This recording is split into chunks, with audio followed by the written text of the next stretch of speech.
Welcome to Dogwood News. I'm Macy and this is Lexi. Attention all Bulldogs. Don't forget that Leaders of the Pack is available every Tuesday morning beginning at 7:40 a.m. in room 116 of the Mid-High. Don't forget to follow Ms. Fritz on Twitter about information concerning the ACT and SAT scores in colleges, scholarships, etc. Follow her at CHS Bulldog Guide. Also follow Cache High School on Twitter at Cache Schools. Pause Up for Holland bracelets for sale in the mid-high and high school office for $5. The Alternative Academy needs your help. The students are doing a community service project to collect pool tabs for the Ronald McDonald House in Oklahoma City. You can place tabs in the containers in the office. Focus word of this week is curiosity, the desire to learn and explore. The LEAP class is organizing the Thanksgiving basket project this year. They are inviting all the classes, teams, and organizations to participate in this service project to help those in need in our community. FCCLA fundraiser will be selling a Mio salsa that comes in hot, not mouth-burning, mild, and black bean with the added bonus unique labels, Cache Bulldogs, OU, OSU, and Red River. We will also have tumblers for $10, OKC Thunder, OSU, OU, Pink Ribbon, Scroll, and Chevron. Juniors, there will be a concession stand cleaning on November 6th after school. Be there to help get the concessions ready for the upcoming basketball games. The fundraiser is how we pay for prom. The International Club is selling gourmet popcorn as the fundraiser for our upcoming trip to England and Ireland. The popcorn is made in Waurika. If you'd like to purchase a few bags, please let me know and I'll send a student to take care of your popcorn needs.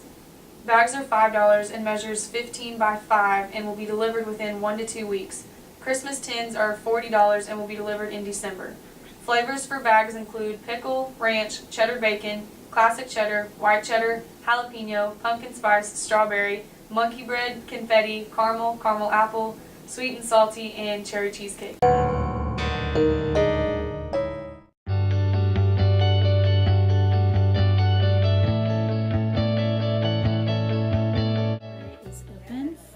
Approximately 8:15 until 3:35 in the afternoon. Sometimes you have internet access, sometimes you don't. Sometimes they print, sometimes they don't. We have fiction, nonfiction, biographies. I mean, we've got a lot of things that students can't use. Students can't check out videos. Students can't check out the iPad cards. Those are for teachers. Okay. This fall at the library, we start our fiction collection. Fiction is organized in alphabetical order by the last name of authors, so we start here with our A's. Fiction continues here, and on this side, biographies. Biographies, of course, are stories written about people. The nonfiction collection is arranged by Dewey Decimal System, Dewey Decimal Number, and it starts here.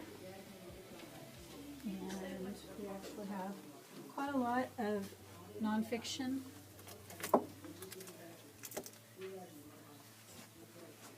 We try to keep a lot of resources for the seniors that are working on their senior papers. We have some special sections on psychology and theater and drama. And on these shelves we have reference books on various topics. These books cannot be checked out, therefore in library use only.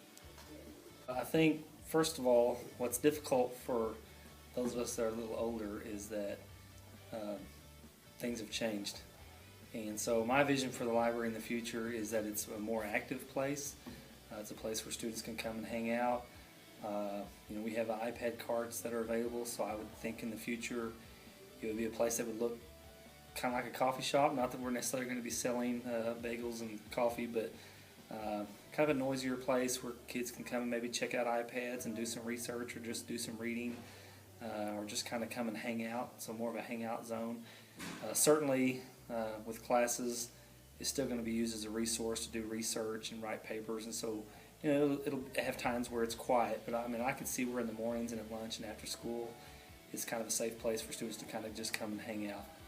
So a more active kind of a place than what some of us that are a little older are used to. Good afternoon, Algebra 1 students. I'm sorry I couldn't be here with you today. I'm elsewhere in the building testing, but I just wanted to leave you a few words of advice and encouragement. I know at this point nerves are probably running high, so I'm hoping to maybe ease your fears and just give you a little last minute tips on how you can be most successful. The first piece of advice I want to leave you is elimination, elimination, elimination. Remember that if you eliminate one wrong answer, you increase your odds from 25% to 33%. By eliminating 2 wrong answers, you change your odds from 25% to 50%. And by eliminating the 3 wrong answer choices, your odds increase from 25% to 100%. Next. Remember, if memory fails you, you can always make a T-chart and sketch a graph. A T-chart and graph will go a long way for most questions on the Algebra 1 EOI. Next, for all tests, not just for the Algebra 1 test, before you leave the page, reread the question. Ask yourself, did I answer the question? While this may seem simple, remember, oftentimes mistakes are made because we solve for one variable, but the question is asking us to solve for another. So before you leave that page, reread your question. Next, there are a few formulas that you need to remember.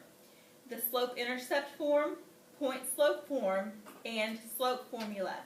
Know the formula, know when and how to use them. We'll come back to this slide in a few minutes so you can make a study guide for this evening to review these common formulas. If you have questions about those, come see me after school for some help. Next, remember, scratch paper and your calculator are your friends. Accidents happen when you're in a hurry and under pressure. Decrease your chances of a mistake by relying on these tools to double check yourself. And finally, remember, this is but one test for one class in your educational career.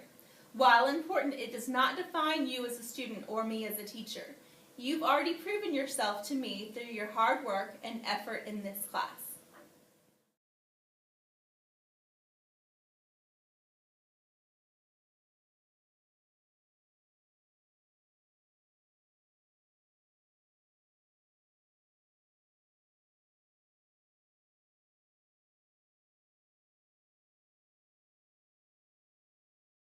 So I hope these tips have been helpful for you. Remember, no matter what, I'm very proud of you. I know how hard all of you have worked, so good or bad. I really feel like you've all done your best. It's been a pleasure teaching you this year, and I can't wait to celebrate with you whenever I see you next. And I wish I could say that I'll miss you all next year, but for most of you, I'll get to have you again in geometry. So I'm very excited about that. And best of luck tomorrow. Get your cookies!